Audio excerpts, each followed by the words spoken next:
Partisë Demokratike përgjatë kësaj vere, por edhe çfarë do duhet presim në shtator, një shtator të zjarrt ka premtuar zoti Berisha. E pyesim zotin Andi Musafaj, sekretar për burimet njerëzore i Departamentit Burimeve Njerëzore në Partinë Demokratike. Mirë se vjen, kënaqësi që e mene. Faleminderit për ftesën. Një aksion apo një shtator i zjarrt, thot Berisha. Pse i zjarrt? Çfarë parashikon aksioni juaj politik për te Këshillit Kombëtar të SAIN-të së ardhshme? Po përpara kësaj më lejoni një saksim, sepse u tha disa herë për çështjen e pushimit të Partisë Demokratike. Faktikisht Partia Demokratike mund të ketë pasur demokrat me pushime, por vetë Partia Demokratike nuk ka qenë asnjë ditë me pushime. Siç e thatë 27 gusht do prezantohet një platformë, platformë është punuar gjatë korrikut dhe gjatë muajit gusht, pra personat e Partisë Demokratike kanë qenë të angazhuar në te. Kryetari i Partisë Demokratike vetë thatë ka qenë çdo ditë në punë, por edhe më tej nën kryetarët, sekretarët kanë qenë me denoncime, me deklarata gati të përditshme. Kemi marrë pjesë në çështjet e protestës. Përsëri demokratët kanë qenë të ftuar të shkojnë çdo ditë, ata që kanë pasur mundësi sigurisht kanë shkuar. Kemi qenë në protestat për bashkitë, në çështje lidhe me reformën territoriale në gjithë Shqipërinë, nga Orikumi kudo që janë bërë. Kemi marrë pjesë, kemi përfunduar draftin tonë të reformës territoriale, që është publikuar, pra dhe kjo ka kërkuar punë të madhe të anëtarëve të Partisë Demokratike. Pra në këtë drejtim pushime nuk ka pasur, kemi qenë çdo ditë në struktura të ndryshme në dobi të qytetarëve.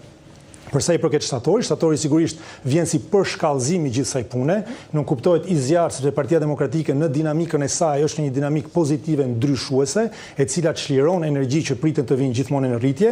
Ju përmend edhe një herë platformën dhe Këshillin Kombëtar është një prej tyre, është kjo tentativa dhe dëshira që kemi e thellë për të ndryshuar partinë, për të ndryshuar një herë veten tonë, për të reformuar atë që të jetë pikëspaj për të mësuar nga gjëra që nuk kanë funksionuar më përpara, sepse një trup politik po çdo lloj trupi qoftë njerëzor, qoftë politik, qoftë shoqëror, vjen duke u përmirësuar, duke mësuar nga gjërat që nuk kanë ecur, por edhe duke u përshtatur ndryshimeve të kohës saj, duke u përshtatur ripërtëritjes, teknologjive të ndryshme që janë futur për ta bërë një veprimtari politike sa më të efektshme. Por krah kësaj Partia Demokratike do vazhdojë të bëjë atë që ka bërë gjithmonë, që është ai roli denoncues, roli protestues, i mbajtjes së trysnisë shumë të madhe ndaj rilindjes, duke denoncuar skandalet të ndryshme dhe duke kërkuar llogaridhënie, sepse në momentet që po flasim kemi akoma shumë personalitete të Partisë Socialiste, ministra që janë në procese gjyqësore, të cilët nuk kanë marrë gjykimin që ne mendojmë se ata meritojnë dhe që jemi të sigurt që historia do t'rregojë që meritojnë.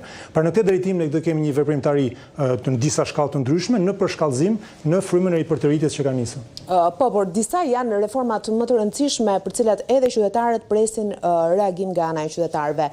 Reforma territoriale, se ju thatë që kemi qenë në mbështetje të qytetarëve në ato bashki që sipas draftit Partisë Socialiste sugjerohet të shkrihen me bashki më të mëdha. Megjithatë, si do t'i imponojeni Partisë Socialiste, sepse i ka votat, i kërkuat më shumë kohë nuk ju a da, dhe zoti Mazniku edhe para pushimeve të verës ftesën e kishte për Partinë Demokratike. Hajdeni të diskutojmë, por jo mbi draftin tuaj me propozimin 100 bashki, vetëm mbi draftin ton me 46 bashki. Si do t'i imponojeni? Është më pas reforma zgjedhore. Në shtator pritet të miratohet i aq shumë diskutuari shteti Bektashi, me gjitha informacionet që ne mundëm të marrim vetëm përmes mediave franceze, se ende nuk dim asgjë nga Tirana zyrtarit. Me thënë janë shumë çështje për post të tjerave më pas, për cilat demokratët do duhet të imponohen socialistëve që shifrat i kanë anën e tyre. Jo, imponimi është diçka që ndoshta në demokracinë tonë është e keq kuptuar. Neve për shkak të sistemit, për shkak të asaj që ndodhet, ne e kemi faktuar vjedhjen e zgjedhjeve, ndodhim në minorancë në Parlamentin e Republikës së Shqipërisë. Në çdo lloj vendi që ne synojmë, sepse Partia Socialiste e jep gjithmonë si shembull gjërat që interesojnë ku ndodhin, se ndodhin nëpër filma, por edhe më tej në demokracitë që ne i marrim për shembull, minoranca, pjesa e opozitës në parlament respektohet duke u dhënë mundësia që të paktën disa prej ideve të saj të zbatohen. Imponimi në demokraci, kur jemi minorancë në parlament, mund bëhet vetëm në forma të dhunshme. Kjo është realiteti. Por neve gjendemi në një situatë krejt të thoja paradoksale, sepse na kërkohet të veprojmë si demokracitë perëndimore, ndërkohë që neve jemi një autokraci moderne ku opozita nuk pyetet për asgjë. Po për te opozitës nuk pyeten as deputetët e Partisë Socialiste. Sepse ç'është e vërteta, unë kam sfidoj çdo që më tregoj një deputet të Partisë Socialiste që ka propozuar një ligj, një amendament. Parlamenti i Republikës së Shqipërisë nuk shërben për gjë tjetër veçse sa të faktojë të ngrejë dorën, dhe kjo është një dramë e madhe për demokracinë shqiptare. Në këto kushte imponimi nuk mund bëhet nga Partia Demokratike. Pa përdorur mjetet që demokracia ja njeh, sepse në qoftë se shumica nuk njeh asnjë të drejtë as kujt përveç vetes vet, quhet një autokraci që shkon drejt diktaturës. Dhe në këtë rast i jepet e drejta opozitës dhe qytetarëve, e drejta edhe një herë morale dhe politike që të përshkallëzojë veprimtarinë e saj. Por nga që jemi në një vend krejt paradoksal, në sekondën që Partia Demokratike e bën këtë, ngrihen gjithë duke thënë, duke sulmuar shifrin i këta përdorin dhunë. Atëherë na kërkohet të imponojmë, por nuk na jepet mundësia morale që të përdoren mjetet që demokracia të jep për të imponuar. Në këto kushte është shumë e vështirë, është gati skizofrenike veprimtaria politike.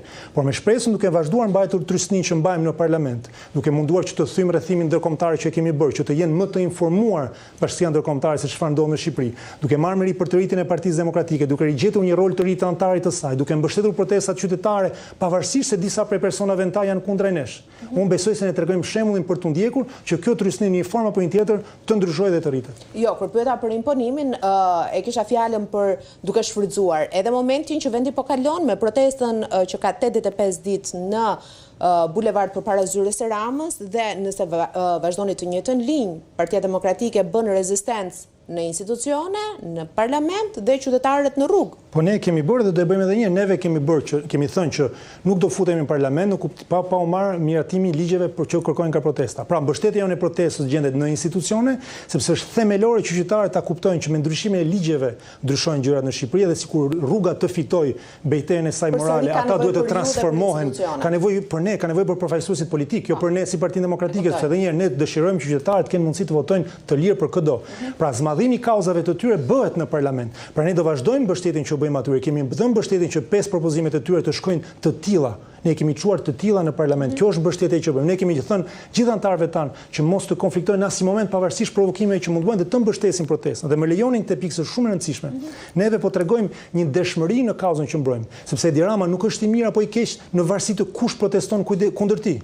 Ai është i keq për ne dhe si pasojë personat që protestojnë kundër tij do marrin mbështetjen tonë, sepse duhet bëhemi bashkë në këtë fazë kundërshtuese kundrejt një personi që ka shkatruar sistemin dhe ka shkatruar vendin tonë, dhe më pas në momentin që do vinë zgjedhjet që pasojnë, le të qytetarët të zgjedhin këtë duan.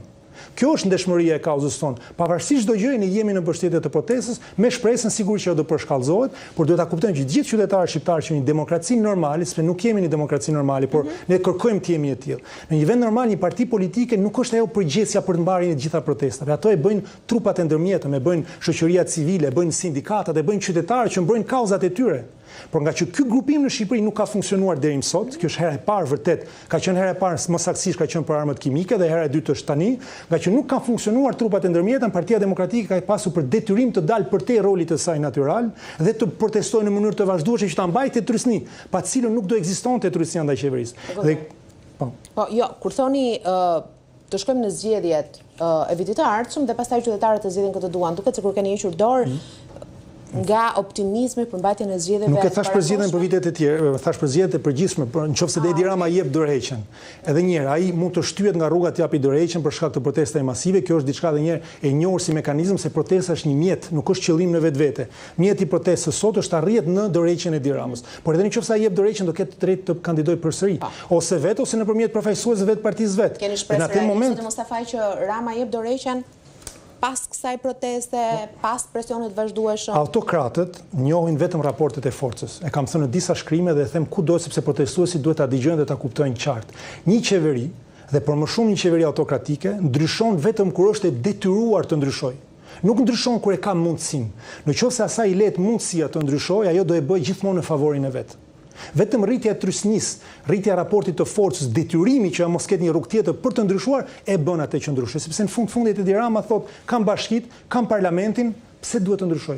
Mund t'i dëgjoj disa kërkesa, mund të zgjedhin dhe person në ministri, mund ka lënë në një ligj, por vetëm ngritja e raportit të forcës, politika njeh vetëm raportet e forcës, qoftë në rrafshin e brendshëm, qoftë në rrafshin ndërkombëtar. A kam shpresën se qytetarët po ndërgjegjësojnë për rolin e tyre. Kjo është pika më e rëndësishme.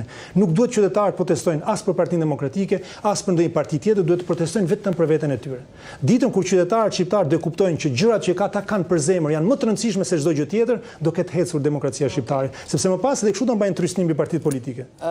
Thoni që Rama është autokrat, megjithatë ka zgjedhur që këtë fundjavë, sikurse e pam, të mbledh socialistët për një analizë të punës të grupit parlamentar, të drejtuesve të qarqeve, të parlamentit, po shohim në këto momente dhe pamjet e mbërritjes së Ramës në ambientet e vilës qeveritare, atje ku do të organizohet edhe takimi, që nis sot në ambientet e jashtme, se patëm mundësi që për pak çaste të shohim edhe vendin se ku do të organizohet takimi me pamje Buz liçenit.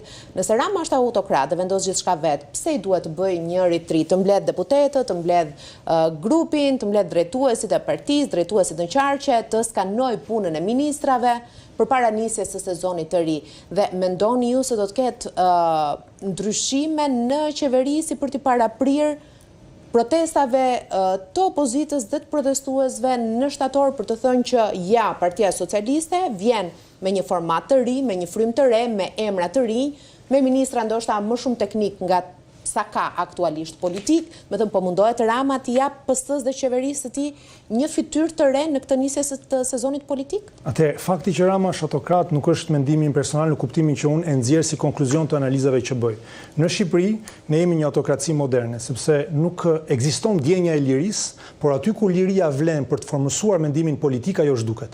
Pra nëse unë mundet të shaj Edi Ramën, mund të lëviz në rrugë lirshëm, mund dal nga vendi, më jep ndjenjën sikur jam i lirë. Por ditën që unë dua të ndikoj mbi vendimarrjen publike, pra aty ku liria ime formëson vendimin publik politik që më pas i zbatohet gjithë qytetarëve, ajo zhduket. Ju përmendën rastin e deputetëve, po unë përmendin rastet e institucioneve të pavarura, mund të përmendin rastet e bashkive, që kemi një kryeministër që shkon, emëron, shkarkon, pra realiteti që formësimi i vendimit politik është krejt autokratik. Dhe kjo është dramë edhe njëherë e madhe, jo vetëm për mua, është dramë për gjithë Shqipërinë, për gjithë demokracinë. Dhe këtë ne duhet ta kemi të gjithë të qartë. Por sa i përket mbledhjes, fasadat e propagandës kanë qenë në çdo lloj sistemi, qoftë autokratik dhe qoftë demokratik, kuptimin e propagandës të komunikimit që bëjmë. Edi Rama pikë pari ka nevojë të duket që është një demokraci për të mbajtur këtë trysni në botën ndërkombëtare. Është themelore që ajo ideja e imazhit që ai jep të prezervohet në përbot. Dhe pikë së dyti, pavarësisht faktit që ai është autokrat, ka nevojë për njerëz që të zbatojnë. Që ta themi më ndryshe, ai ka zëvendësuar njerëzit që mendojnë me njerëz që zbatojnë, me njerëz që firmosin, pra administrata dhe deputetët janë zhdukur nga personat që mendojnë të Shqipërinë e të ardhmes, që propozojnë gjëra që ata kanë për zemër, dhe është zëvendësuar me njerëz që thjesht firmosin dhe zbatojnë. Dhe këto njerëz që zbatojnë ai është gjithsesi i detyruar t'i thrasë, në mënyrë që direktivat e veta ai t'i jap. Pra ai nuk i kërkon atyre, është interesante çfarë thatë në insertin që bët. Edi Rama do kërkoj atyre llogari mbi çfarë është bërë, mbi çfarë ka kërkuar ai. Unë nuk e shoh që ai po i mbledh ata për të thënë më propozoni mua vizionin e Shqipërisë për nesër. Nuk e propozon. Besa, platforma e. Po i ka propozuar kryeministri, i ka propozuar kryeministri. Pra, ata do propozojnë shoh shumë të vështirë dikur që çohet aty dhe thotë që Besa është një program i keq. Nuk është kërkuar atyre që vinin njerë gjithë me propozimet tuaja, nuk ka përjashtima, nuk ka socialistë që mund të jenë kundër Ramës? Po, sigurisht që ka. Unë nuk njoh të tillë, po sigurisht që ka, statistikisht, ne duhet marrim matematikisht ka dhe socialistë që janë kundër Edi Ramës, por roli dhe pesha e tyre sot nuk është e tillë që ajo të shihet ose që ajo të ndihet në vendimarrjen e kryeministrit. Edhe sot ai shtyhet ndoshta të ndryshojë një farë mënyre prej protestës, e cila nuk është e Partisë Socialiste vetvete, por është e qytetarëve, siç e dim të gjithë sot. Pra, socialistët që janë kundër nuk e kanë vendin e tyre. Por edhe një herë, nëse ata do vinin me propozime, një ministër që është thjesht një zbatues, një ministër duhet të jetë në kokën një funksionar, një administrate me personalitete të shquara, të cilët të mendojnë se si duhet evoluoj politika jashtme e Shqipërisë, politika e mbrojtjes së Shqipërisë, politika e brendshme e policisë. Jo vjedh të vinë të dëgjojnë dhe të japin llogari pa lloj asnjë lloj mendimi. De facto sipas jush ministri është Rama, edhe ministri i brendshëm, edhe ministri i jashtëm, edhe ministri i financave. Analiza e fakteve un po jap dhe po bisedojmë, pra ne nëse ju keni shembull, më jepni se ndoshta unë nuk i di, nuk pretendoj se di çdo gjë që ndodh në Shqipëri apo në Partinë Socialiste. Analiza faktuale e gjërave që bëj, mënyra se si e shoh dhe mënyra e prezantimit na çon në drejtimin që nuk ka val propozimesh nga ministrat drejt Ramës, por krejt e kundërta do vinë me dokumentet e gatshme dhe ata më pas duhet të reagojnë, duhet të japin llogari. I trembet Rama protestës në shtator, në mendimin tuaj dhe ka patur përpjekje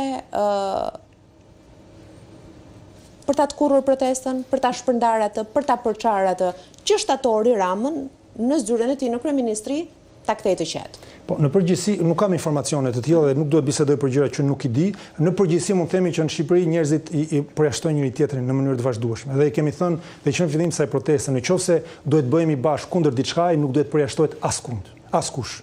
Dhe kemi smundje të thellë që na kemi trashëguar nga komunizmi, që është kundërshtar i brendshëm, armiku i brendshëm, dhe neve përçahemi në mënyrë më shembullore vetë. Në gjitha vendet, protesta dhe partitë politike ne dimë që luftrat më të mëdha që bëhen brenda. Dhe këtë drejtim Partia Socialiste si trashëgimtare e Partisë Punës është një përjashtim sepse e ka të mbyllur dhe ka të kyçur komplet funksionimin e brendshëm, e cila duke mos rrezatuar jashtë nuk e dimë se çfarë ndodh. Por për pjesët e tjera ne kemi aftësinë për të prishur punë vetes tonë.